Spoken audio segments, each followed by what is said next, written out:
Thank you so much for joining me for another episode of Keeping It Real with America's Supermom. I am really excited to have a guest that is here local with me. We actually both are in Georgia and we got connected on LinkedIn. The power of networking. So I'm so excited to dive into a great conversation because, it's so important to make these connections so that we can continue to give people knowledge about what it is that we do, what we're expert in, so that we can move our businesses forward. So at this time, I am going to yield the mic so that you can introduce yourself to the audience and we can find out a little bit about you before we dive into the interview. Awesome. Well, thank you so much for having me on your platform today. I mean, sharing my voice, my story, and just engaging with you is an awesome opportunity. I love the work that you're doing. So I'm looking forward to sharing a little space and time with you today. I am Leticia Jones, and as you mentioned, I am here in the state of Georgia. And I have recently, which is why we probably connected or at least we're drawn to each other, is Mhm. that I recently launched a business in August last summer. It was the gift I gave myself for my 50th birthday. And so our goal at Reignited is really to tackle teacher turnover. And we're Mhm. we're we're we're driven to really do that one healthy teacher, school, and district at a time. So I certainly look forward to diving in and talking more about that today. Yes, this is a great topic. And I never really know what we're going to talk about until I get to guests. We had so much action going on, y'all, before we even started recording. Yes. Had her leaving the studio because she found out that we had 15 kids. So she's like, what? She left, okay? Left the building. But so I love, just being in the moment and finding this stuff out in real time. So it's a lot of fun. But Yes. I'm loving the thing about the teachers because this year has been somewhat of a challenge. I know I had 7 children that were doing remote learning, and I'm active in each of their schools in terms of councils and things like that. But Right. my heart really went out to not only the parents, the students, but also to the teachers, because to me, I felt there was a disconnect with the communication. I felt like it just was not there. Right. Whether, people understood maybe some of the stresses, but I don't think they heard them to the point to where they actually were doing something about it. That was just my feeling. So I'm loving this topic and definitely want to find ways that we can begin to create a healthy environment. My kids are planning to go back to school in an in-person setting in the Okay. fall. So the things that I could do as a parent, then also as a council member, representing some of the parents in the community with the school system to kind of help be an advocate for that. So the first thing I would say is, what are some things that we can do as parents to support our teachers, especially now after going through this situation with COVID? Excellent. So, first off, I love that you bring the parent perspective, right? Because that's a Hmm. critical stakeholder. As a council person, you're also a critical stakeholder. So, I'm already loving that I hear that. I do want to set some context before I jump into giving tips, if Hmm. that's okay, because I want your Absolutely. listeners to be aware of the trifecta, is what I call it, the three Hmm. lenses that I bring to the topic. Hmm. So I spent the majority of my career, I started off as a teacher. Hmm. Very quickly learned that I was spending a lot of time counseling or kind of having a therapist hat with students Hmm. and parents, right? Because at the Hmm. time when I started my career, we started to see this huge influx of grandparents becoming parents again, right? Hmm. And so I became a therapist. I went back to school and chose to become a therapist, really to educate the whole child, because I Hmm. just saw that that was really so critical. And then the latter parts of my career, of my 21 years in education, was actually developing programs and recruiting teachers around the country and the state. Mm. So that's kind of that HR lens, right? So we have Mhm. teaching, we have therapy, and then the HR lens. Mhm. The first, and so I share that because I see this issue of teacher turnover, which is not talked about enough, Mhm. as a very serious issue. I would even say, if we can use the language of the day, pandemic. That, like, this is, the teacher Mm. turnover rate is really dire. Mhm. And I don't think that the community, which is why I love that I'm talking to you this morning, is really aware of how Mhm. critical it is. And I don't want the pandemic to become the scapegoat, because Mm. teachers have been treated poorly, sad to Mhm. say. And, this is the elephant in the room, right? People don't want to talk Amen. about this Mhm. because no one really wants to think. Your brain almost can't wrap around teaching, treating or engaging a teacher in a bad way, right? Mhm. But the data doesn't lie, Mhm. right? When we can't keep teachers, I'm telling you, I did this work for the fourth largest school district in the state of Georgia. So I saw the churn, how Mm. you hire 700, 600 in the fall, and by December, I'm almost at 200 again. Wow. And so when we're talking about billions of dollars Mhm. attached to that, right? That's the other thing. Mhm. Education doesn't really want to talk about the price tag. But Mhm. let's just throw out one number that I recently saw of $3.2 billion in teacher turnover. This is before COVID. Wow. Um, if that happened at a Starbucks or a Chick-fil-A or Mhm. any major corporation, stakeholders, board members, people would, if stock, if people own stock, your shareholders, people would be in a panic Right. about that. And we're talking about consistently. Again, this is before COVID. Mhm. So I just don't understand why we're not having more conversation. And I really believe, and I say this with all humility, that this is the next leg of my work and of my legacy, is to sound the alarm and to let communities know that this is a very serious issue. Mhm. I When totally agree. educational prep programs are closing, and they don't get a lot of attention because I feel like we want to keep sweeping this under the rug as a country. Mhm. But when teacher prep programs are closing, Mhm. that's a problem. If Mhm. you have, and if you look at any data from the universities that have teacher prep programs, they will say in a minute, enrollment into teacher prep programs are extremely low.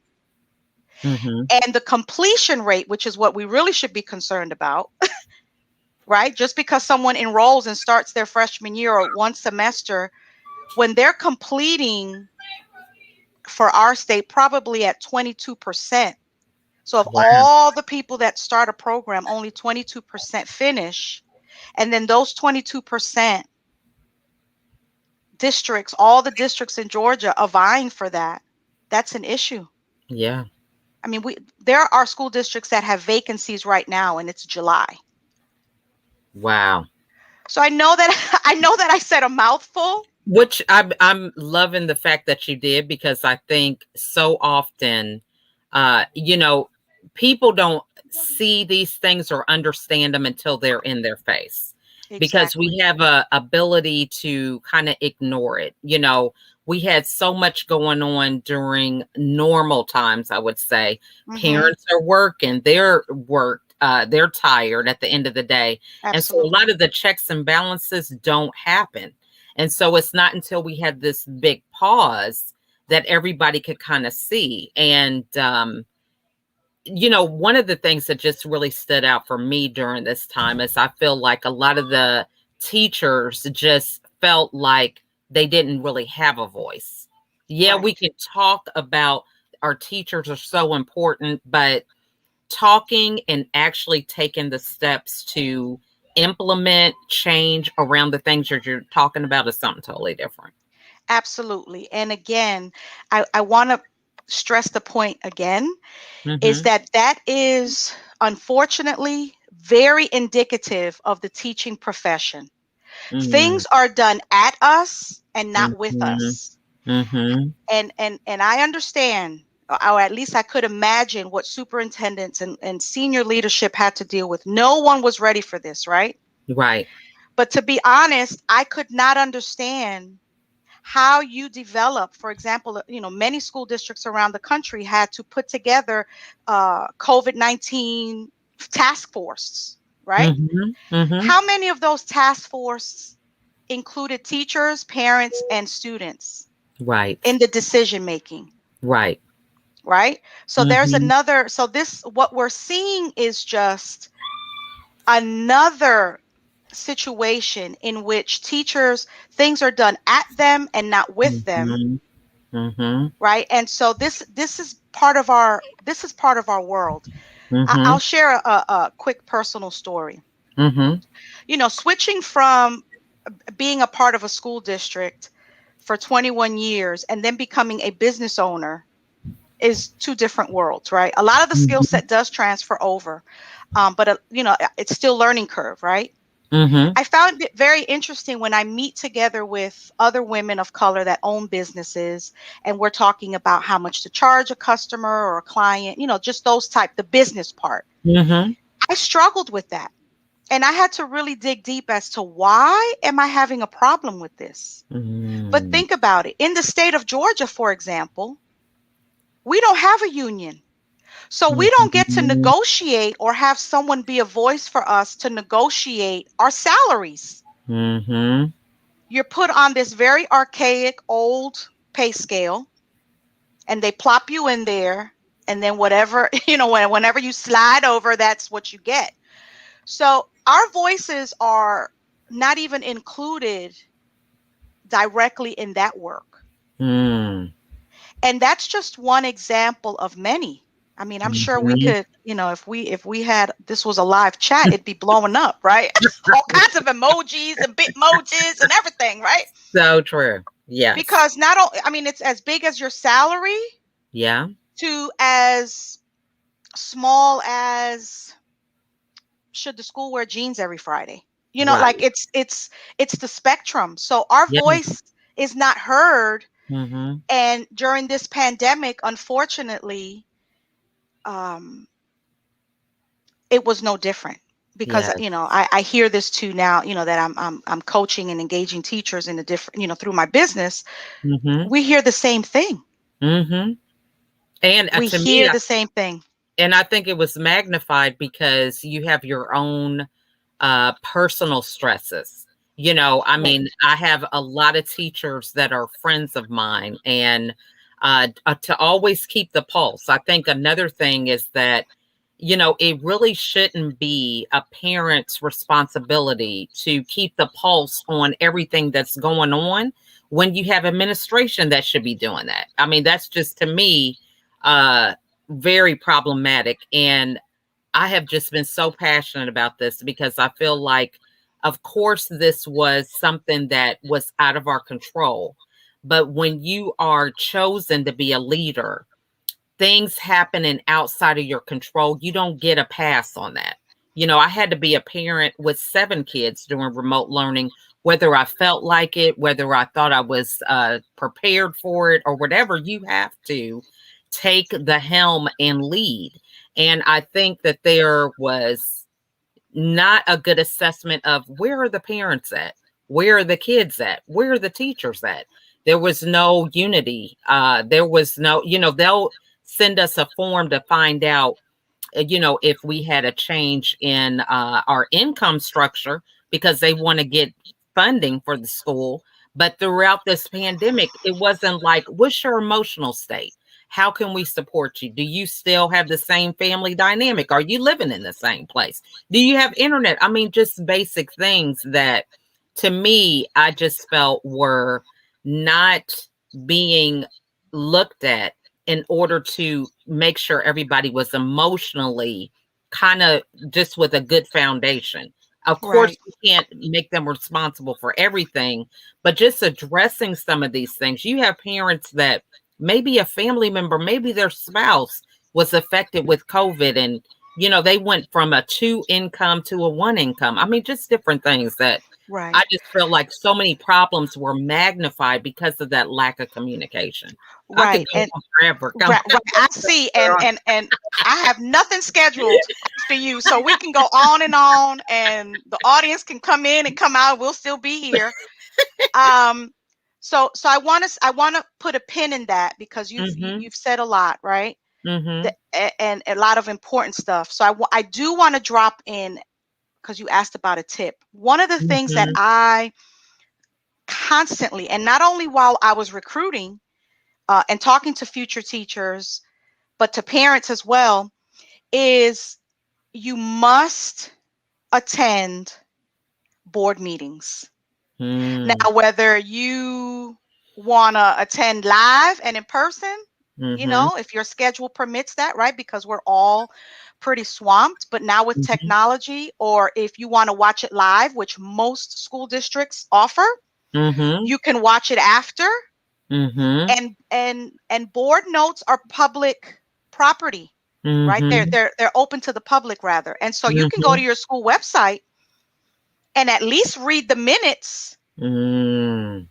to what is happening, because that's really where it's at. That's where the budgets are Mhm. discussed, Mhm. how the money is going to be allocated. Mhm. Um, and please hear my heart when I say this. Education saved my life. Mhm. I'm unequivocal about that. And it's Mhm. because I'm passionate about it. And Mhm. because it has saved my life, I feel that it is really my responsibility to highlight the things that are unhealthy within that system to make it healthy because I love it so much. So I Mhm. don't want your listeners or anyone who hears this to think, oh, she's bashing education. No, I love it so much. I'm willing to expose those ugly things to bring solution, Mhm. because at the end of the day, really, this impacts the country, the Mhm. nation. Our kids are not able to compete globally. We should be Mhm. questioning that. We Mhm. should question why a professor would reach out to me to want to teach high school because they see the academic gaps. And just because your kids are in AP classes does not mean that they're ready to compete on the global scale, Mm. right? That's So tough. getting engaged, even if it's with your board meetings, Mhm. so that you know what's going on, because to your point, the pandemic hit, and yes, again, no one was prepared for that. Mhm. But because systemically there's a culture of being reactive as opposed to Mhm. proactive, when a Mhm. pandemic happens, when an ice storm happens, which here in Mhm. Georgia stuff shuts down. I'm Right. from New York originally, so I love it because I'm like, Louisiana. what, child? I I can get know. to work, but y'all want to shut down, go Isn't ahead, that the have at it. truth? Look, we have dusting snow here, and it's like businesses are closed because we have dusting snow. I'm thinking, Exactly. what? Okay, but yeah. So, so anyway, so that's where I'm at. But you get the point, right? We're Mhm. very reactive instead of Mhm. proactive. Mhm. The other part of this, that something that you mentioned about leadership, right? Because it all starts and ends with leadership, Mhm. right? Mhm. And believe me, as a teacher, I have had my days of ragging a principal, complaining about my leadership, on and on and on. It wasn't until Mhm. I uh, switched hats, if you Mhm. will, and became part of the administration building, so because now you're a trader, Mhm. right? Because now you're there with them. Mhm. But when I started to do what I called a listening tour and went around to just talk to principals one on one in a less Mhm. threatening environment, right? Because we're alone, Mhm. my empathy and compassion really grew. And Mhm. what I came from that, walked away from that knowing and believing that they can't give you what they don't have. Mm. Now, there are some phenomenal leaders around the country and around the world that are intrinsically motivated, that, will learn, go above and beyond to learn. But Mhm. generally, the training and the things, the preparation given to our leaders, if I had to give it a grade, would probably be a C or a D at most, Mhm. right? So they can't give what Mm. they don't have. Love that. Yeah. right? I mean, Mhm. for me, because I'm very passionate about, and I hope that we get to transition to how I'm going to try to solve this issue. Amen. We You will. know, yeah. So when I was talking to them about self-care and how Mhm. they taking care of themselves and the culture and Mhm. climate in their building, I mean, I've had a principal tear up Mhm. because again, I mean, I use this example all the time. They're sending emails at 2 and 3 in the morning, Mm. and teachers are responding. See, this is the stuff that Yeah. folks don't see behind the scenes, right? Mhm. And so it's unhealthy practices, unhealthy culture and Mhm. climate Mhm. because we're so compliance driven now. It's kind of Mhm. like teaching to the test doesn't only Right. impact kids, right? It Mhm. impacts staff. So it's not that a principal doesn't want to tap into really the emotional well-being of her school community or his school community. It's that when central office says, make sure you get this form out and this is the form you send out. There's so much compliance, so many things that are funneled down that are a priority. When I talk to time management to principals, um, they're so bombarded, they don't even know what to prioritize because everything is everything is a four alarm fire. Like everything Mhm. is a priority. So if Mhm. everything is a priority, you don't really you can't really do time management or prioritize tasks, right? Because everything's Right. important. And so that messes up almost your equilibrium in that way. So I say all that to say that for the most part, and even education programs don't prepare our leaders for this type of leadership or the leadership that it entails, right? Because their Mhm. first job is to be an instructional leader. Mhm. So if your focus is on being the principal is to be the instructional leader of the building, what are they thinking about? Instruction. Mhm. We never make the connection for teachers, principals, parents, and even kids. We never make the connection that in order to have academic success, the overall well-being of the student and really the family must be taken into consideration, right? Which is why I started went in and got a degree in therapy to become a therapist, right? Amen. Now everybody's talking about social and emotional learning. Well, I wrote my educational philosophy based on that theory alone, and it wasn't even a thing. My educational philosophy was about love and educating the whole child. Mhm. Well, to be very honest, you see, I mean, you're very engaged. So social and emotional learning is the new buzzword in education. I've been screaming at the top of my lungs about that for 21 Right. years. And it's no different for our teachers. Mhm. We don't, I want to bring empathy and compassion back into education. Amen. I think that is so good because I'm over here taking notes. I try to be engaged and everything. And hey, Take you need the to write notes. this thing. I used to have a podcast where everything was audio, so I would be Right, just writing notes away. Now I'm right. like trying to look at the camera over It's here, writing okay. This notes. is a But hey, conversation. yes. So I'm loving this, and I think this is really some important ideas that people need to hear because it's just also about the different voices saying it. It's Yes, it's nothing like me being a mom telling my kids the same thing till I'm blue in the face. They go to school or a neighbor comes, absolutely. says exactly what I was saying, and everybody gets it. So I Absolutely. love the fact Absolutely. that we both are able to talk about this because maybe they Right, can't hear it from me, but they can hear it from you. So I think right. this is wonderful. And then in my HR work, Mm-hmm. while trying to recruit and support the onboarding of principals and assistant principals, um, and interviewed many. I mean, I've been on many boards, rather panels, interviewing leadership and to that degree, even assistant superintendent positions. Mm-hmm. No one talks about teacher pipeline. Mm. When they come to the interviews, if you ask them, what initiative or what solution would you bring to the school as a leader? Mhm. It's always academically driven. And I get it, right? Because we've Mhm. already established that they're supposed to be the instructional leader. I Mhm. think we do a disservice with this imbalance. Mhm. And so when I would coach and consult with future principals or people that wanted to be APs, my thing was like, if you can come up with a robust recruitment plan for your school, Mhm. that's a game changer. No one is doing that. And of course, people look at me Mhm. like I had three heads because they don't understand. And the statement that I'm about to make is probably very bold and might offend people. Mhm.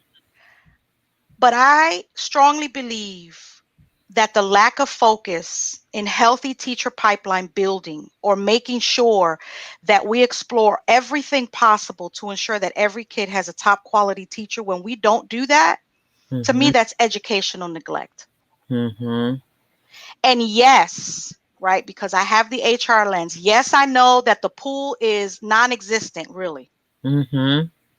which then leads me to question, to me, all the more reason why you should treat the people that are in your building With better. the right kind of care. I Can mean, we no not take brainer. care of them? No. And sometimes I think that they're offended. I mean, and I'm telling you, my dear, I have had proposals to present at conferences on teacher self-care Mhm. and building positive culture and climate. When you talk about self-care, it gets rejected. People don't take that serious. Mm.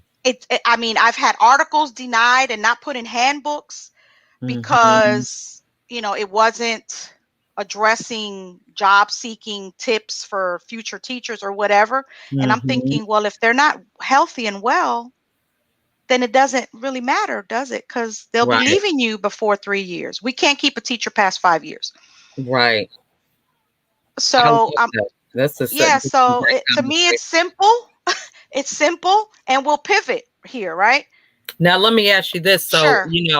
we let's say the pool is not well, we don't have a lot of people lined up, but how do you um adjust with the pay structure? So, you have some counties here just in Georgia that pay Right. differently.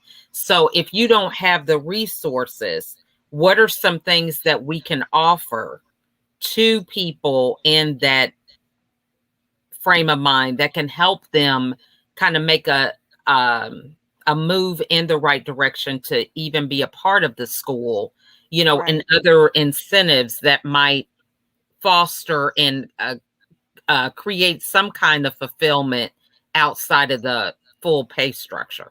Right. So that's money's a great question. I love the money question, Mhm. um, because obviously I was a teacher for many years, and you're not Mhm. trying to be a millionaire, unless you have, Mhm. I'm an entrepreneur now, so it's like we have side hustles. So Right. I'm believing in the millions, but initially teachers don't get into it for the pay, right?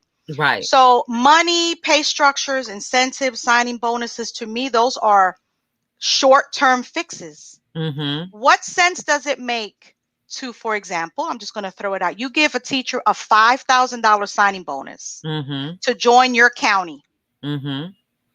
and then they get to their building and they're treated like crap. Right. It doesn't matter. I Mhm. mean, in the moment it did. So Mhm. I say that because, as quiet as it's kept, money is not the number one reason why teachers leave the profession to begin with. Right. It's one of the top five, but the top Mhm. three or the top two is lack of support from their administration Mhm. and lack of support from central office. Okay.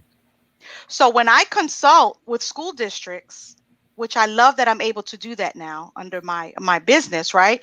Mhm. I I I love working particularly with districts that are maybe rural or smaller, right? That don't have the money. But what I like to consult and tell them is that we're going to maximize the great things that are happening here, right? Improve the culture and climate in your buildings, Mhm. and we market that. because social media is your friends, and I know a lot of teachers push back, people push back, but Mhm. I've traveled the country, like I said, and the state. I have had candidates say to me, I want to interview at this school because simply because they've been watching the Twitter feed on Mm. the principal's school website. Mhm. So candidates, for those of us out there, have options. Teachers have options now. Mhm. Technology has opened it wide open. They can go to Microsoft. They can go to Google and bring their pets, Mhm. right? So please understand that teachers have options. We try to convince them that they don't, but they do, Mhm. right? So Mhm. to your point about money, yes, I think that we should be negotiating money and trying to, not cut salaries, but improve salaries.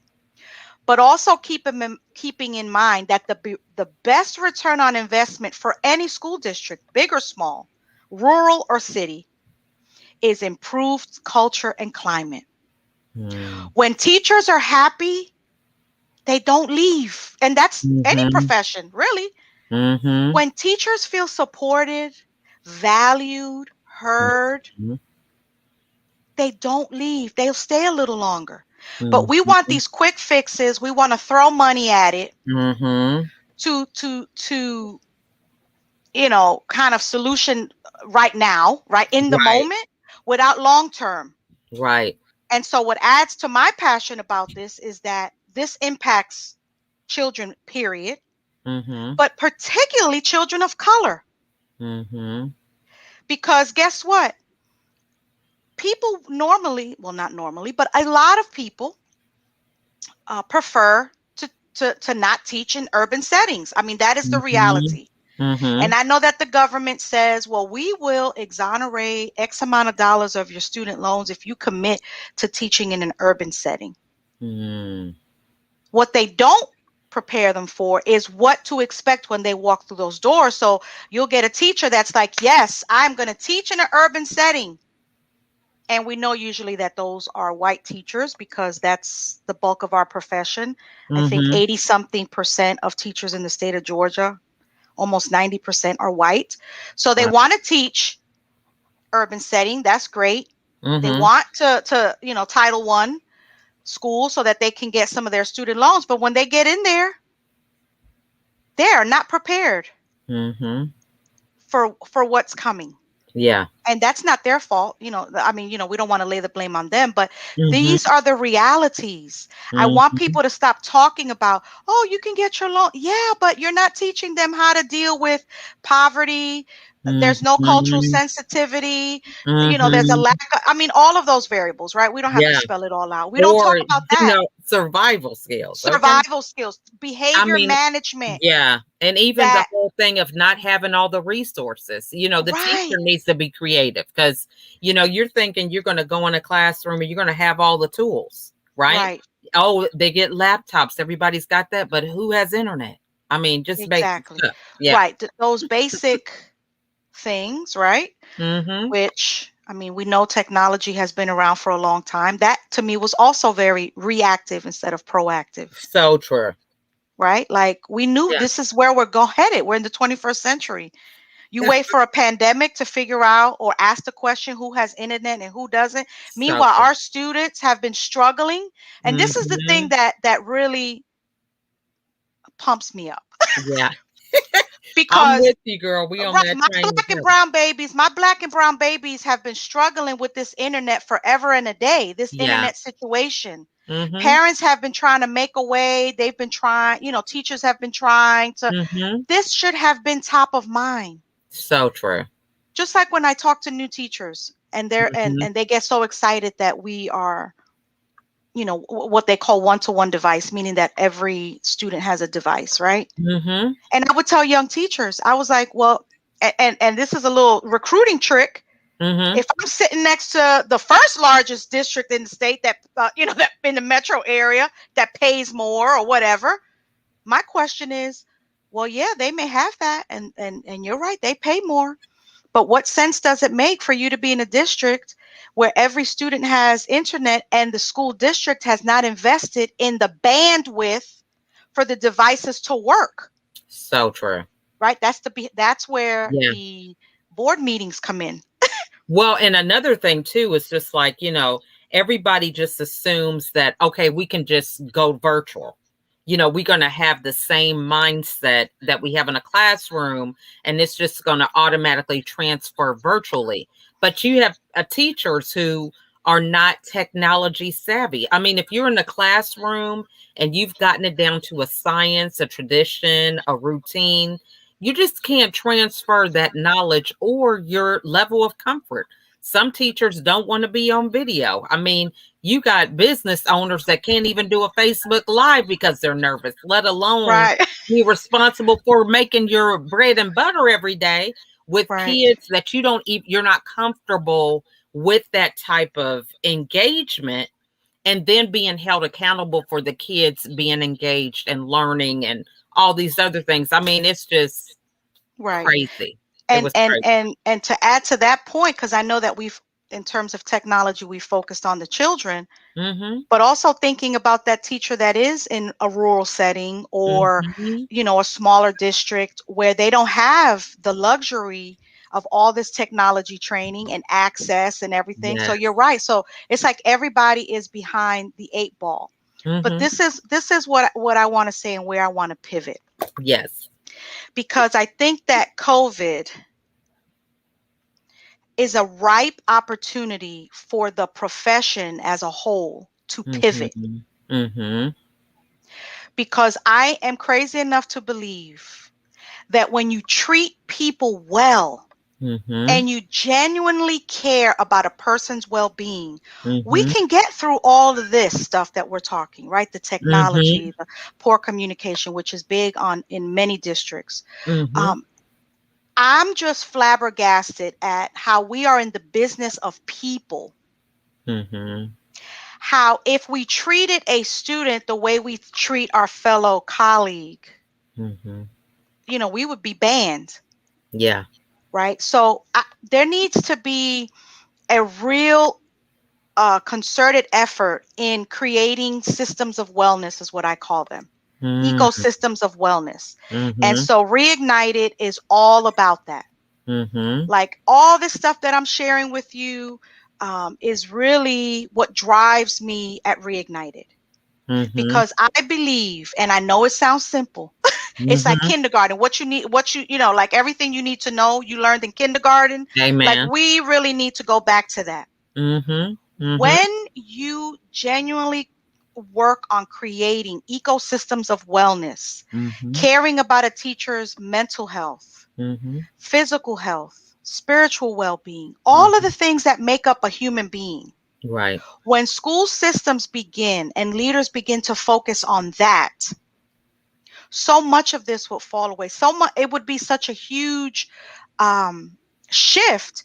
And, Yeah. and and what I want to hone in is guess what? Why do people want to work at Google? Because they hear about the pay, the flexibility, and you Mm-hmm. can bring your pet to work.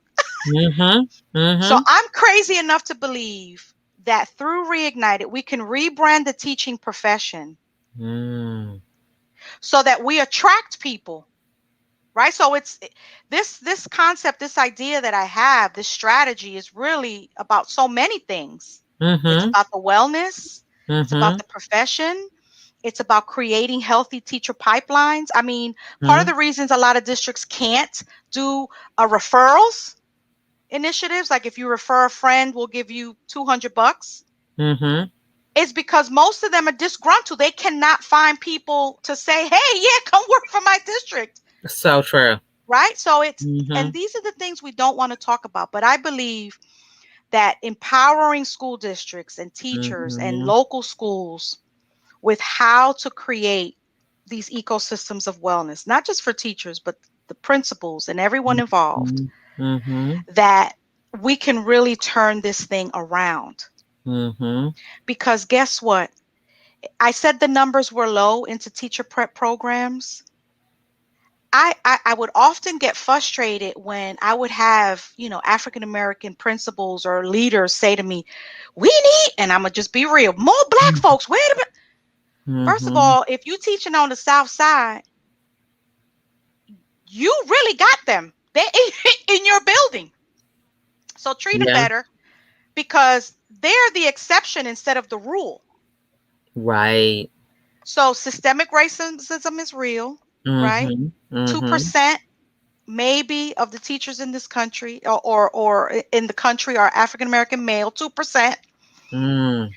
So, this is really bigger than we want to really acknowledge, Mhm. right? Because it even talks about that. People Mhm. that look like me don't tend to finish programs. So our babies are not going to have folks Mhm. that look like them Mhm.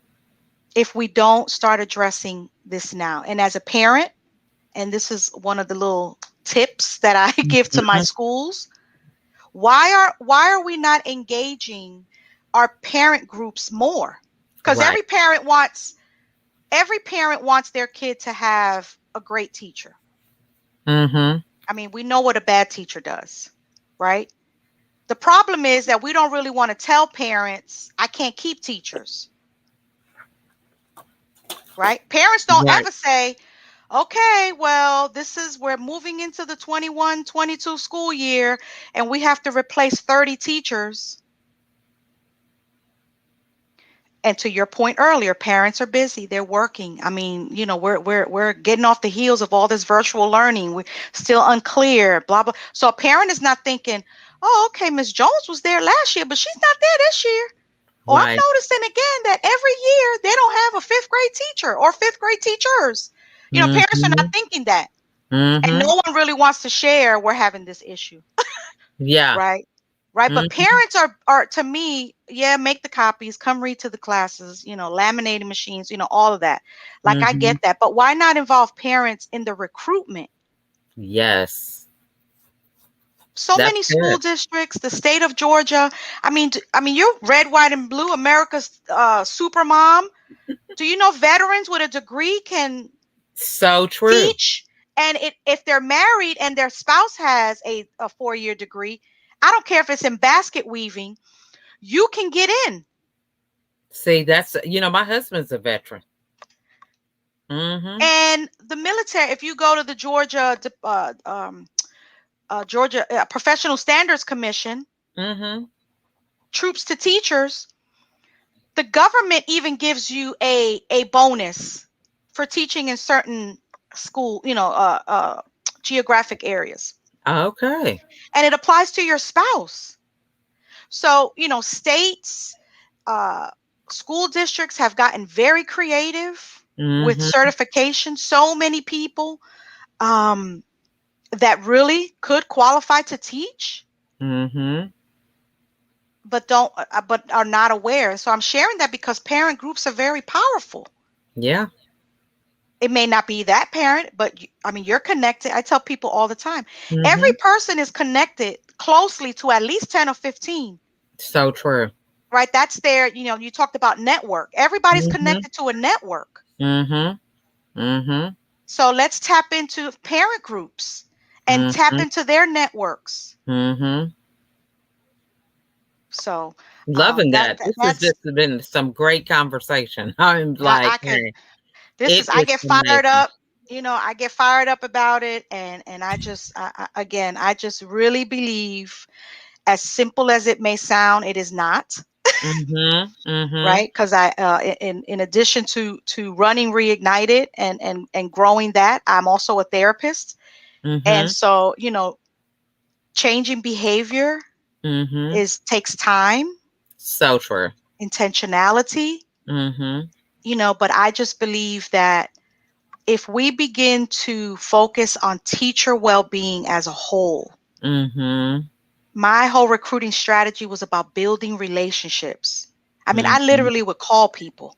People don't do that Mhm. anymore. Mhm. I'm So a true. note sender.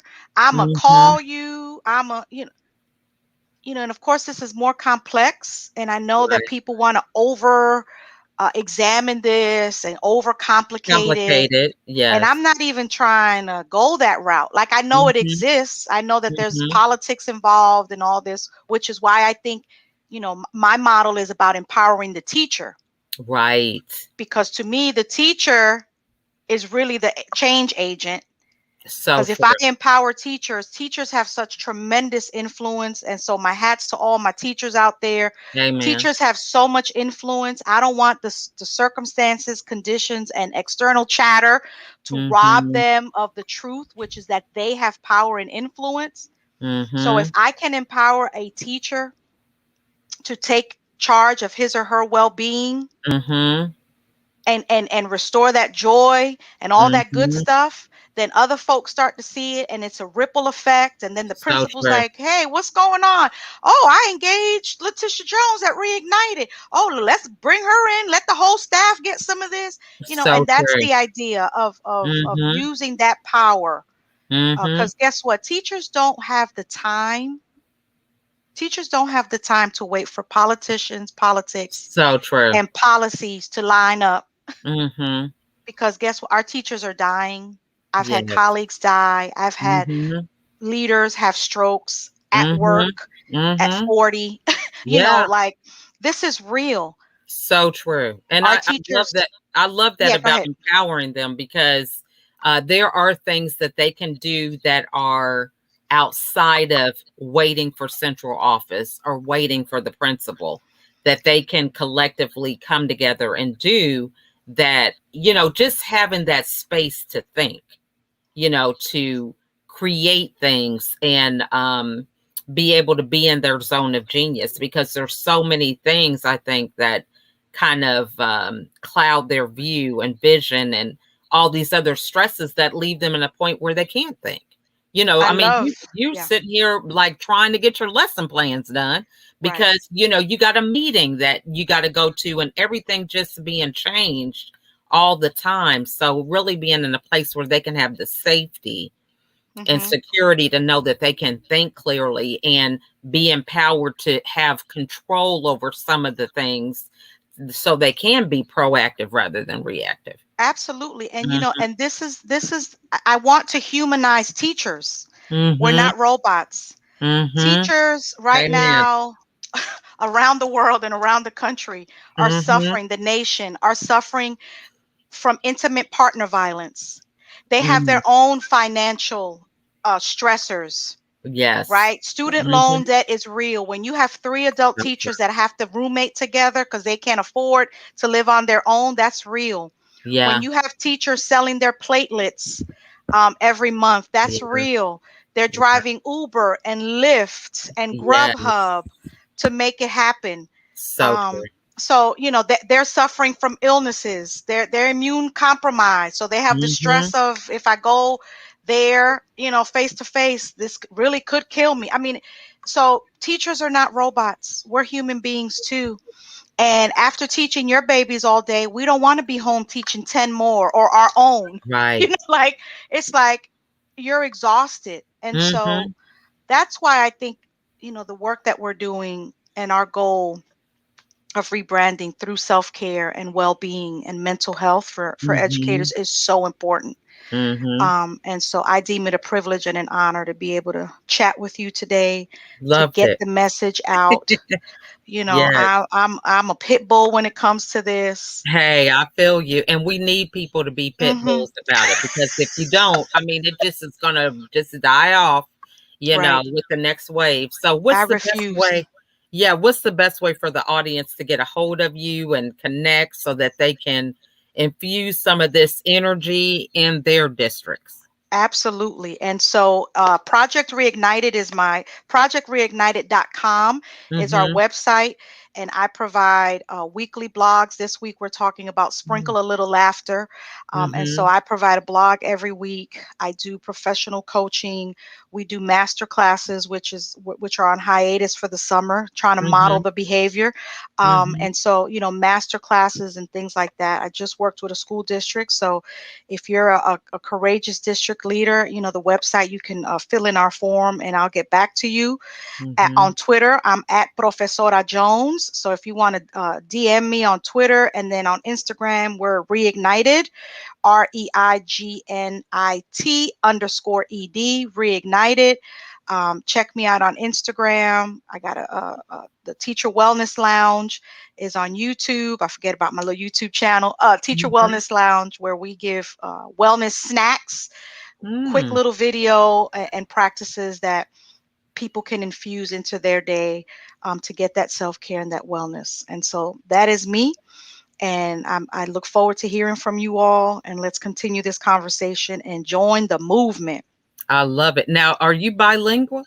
I am. I'm of I Puerto Rican thought so. descent.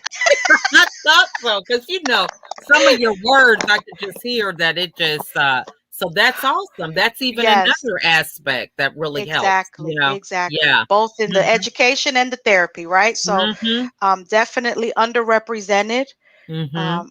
in both fronts, but Mhm. we're looking to change that and make sure that we're taking care of all of our folks of color, black and brown. I tell people Puerto Ricans are just black folks that speak Spanish. Okay. I love it. I know that's right. This is awesome. Well, this has just been quite a treat. I have really enjoyed our conversation. And, I really could go on for hours, but, not everybody is as passionate. And sometimes you just got to give people a little dose at a time. That's about all they can handle. You know what I mean? Yes, yes, So definitely looking forward to us connecting and collaborating again in the future. absolutely, So, absolutely. what final thoughts would you like to share with the audience? I think my final thought would be to bring back empathy, compassion back Mhm, into the education space and just show appreciation to the teachers in your lives. mhm, I want people to stop thinking that, people teachers are not celebrated as much. mhm, And so let's start celebrating our teachers. mhm. Just like when you drive around past hospitals and you see signs that say, "Ooh, I get emotional," that heroes work here. Yeah, I've not seen those signs outside of our buildings, our yeah. school buildings. So let's remember that teachers are heroes. Mhm, They were heroes before the pandemic, during the pandemic, and after the pandemic, because mhm, the emotional support that they will need and that their students will now require is going to be a heavy lift. So mhm. let's start celebrating and honoring them, not just in word, but also in deed. Love that. All right. Well, we want to thank all of you guys for watching. If you have any questions, please put them in the comments and we'll be sure that Leticia does get those so she can answer them. Share this video. I mean, this content is great content. If you have a teacher friend, you don't know what to say, what to do, share this video so that they can share it with people, decision makers that might be able to do something to make their lives a little brighter. So again, we just want to thank you so much, Leticia, for coming today. And I'm so glad we got connected because Yes. we definitely will be talking again. So this is great. Look, I might Awesome. have you on speed dial. Be like, now look, why did I get Right. connected? I will certainly get you my number. So this is awesome. Well, thank you guys so much for joining us today. And we look forward to seeing all of you again on the next episode. Bye for now, everybody. Bye bye.